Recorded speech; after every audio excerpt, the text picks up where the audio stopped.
Женщина с ребенком внутри умирает. Но ее муж делает нечто невероятное. Рождение малышки Бланки было чем-то невозможным.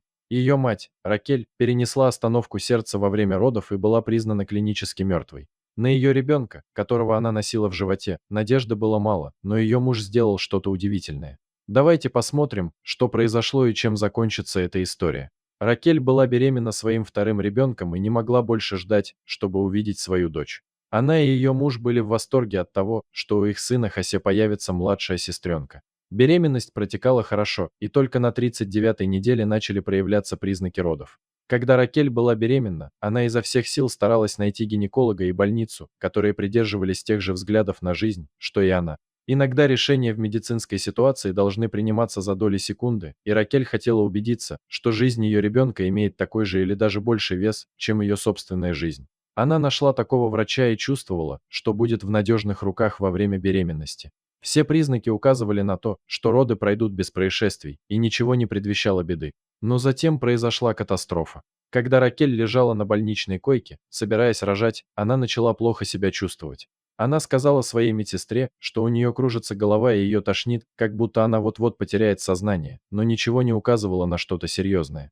Но вдруг Ракель закрыла глаза и упала в обморок прямо на глазах у своих врачей и мужа. Казалось, у нее случился какой-то припадок, и ее жизненные показатели упали практически до нуля. Ракель постепенно начала синеть и перестала дышать. Поскольку ее дочь все еще находилась в животе, жизненные показатели девочки также начали снижаться с угрожающей скоростью. Что случилось с Ракель и как поступить с плодом? Был объявлен синий код, и в комнату быстро вошла целая медицинская бригада. Они отключили кровать, на которой лежала Ракель, и отнесли ее в операционную. Диагноз показал, что Ракель перенесла эмболию околоплодными водами. Это редкое, но серьезное заболевание, которое возникает, когда околоплодные воды попадают в кровоток матери. Это может иметь мгновенные и разрушительные последствия.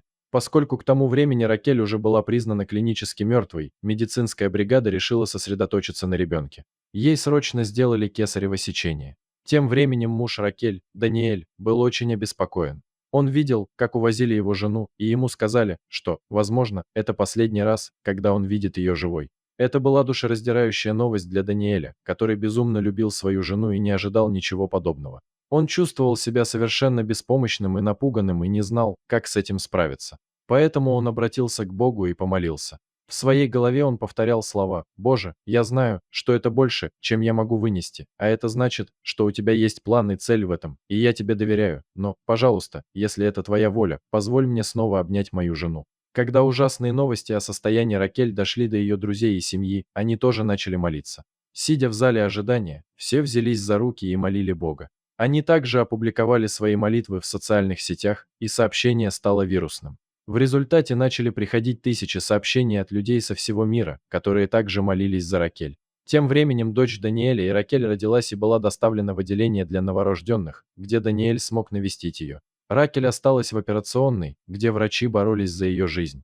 Но у них было мало надежд на нее, и Даниэль все еще не знал, будет ли его жена жить. Медсестра спросила его, как они собираются назвать дочку, и он сказал Бланка, что означает подарок от Бога.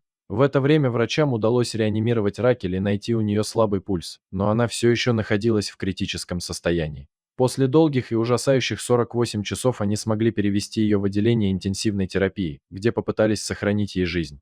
Брат Ракель, кардиохирург, прибыл в то время в больницу и попросил просмотреть ее записи. Он видел, что у его сестры дела идут не очень хорошо, что она находится в состоянии сердечно-сосудистого коллапса, состояние которого продолжает ухудшаться. Всей семье пришлось попрощаться, потому что никто больше не верил, что она выживет. Но Даниэль повернулся к Ракель, чтобы сказать ей свои последние слова. Он сказал ей: «Я люблю тебя. Я всегда буду любить тебя. Хосе и Бланка прекрасны и любят тебя. Если у тебя остались силы, борись». Другие члены семьи также выразили свою любовь, и тем временем все продолжали молиться. Но Ракель не стала лучше, а ее состояние, казалось, только ухудшилось. Она уже перенесла 2 переливания крови, но ее кровь продолжала свертываться, и что еще хуже, врачи поняли, что случайно перерезали одну из ее артерий во время кесарево сечения. У нее было внутреннее кровотечение, и для его остановки требовалась еще одна операция. Казалось, все ее тело сдалось. Сердце едва билось, а легкие отказали, поэтому врачи полагались на аппарат искусственной вентиляции легких. Медицинский персонал ждал момента, когда ее организм сдастся, поскольку они видели, что больше ничего не могут для нее сделать. Но Ракель не желала сдаваться. Она очень хотела снова увидеть свою семью и очень верила в чудо. Было решено перевести Ракель в другую больницу, где у них были лучшие технологии для ее лечения.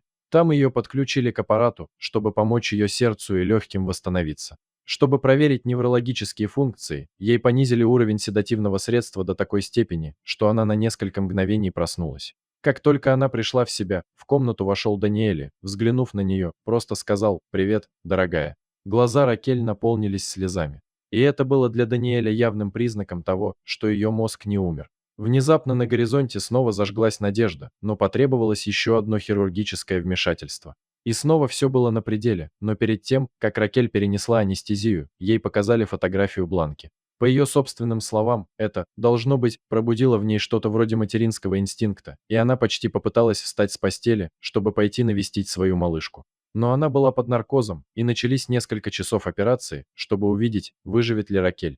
И она это сделала. Это было практически чудом, чего никто из врачей не ожидал.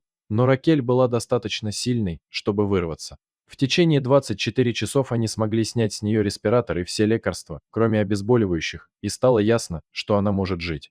Ракель и ее муж были безумно счастливы и благодарны за воссоединение их семьи. Ракель не помнит большую часть этой истории, так как почти все время была без сознания, но, услышав все, что произошло, она была поражена. Обняв свою семью, она почувствовала огромное облегчение и смирение.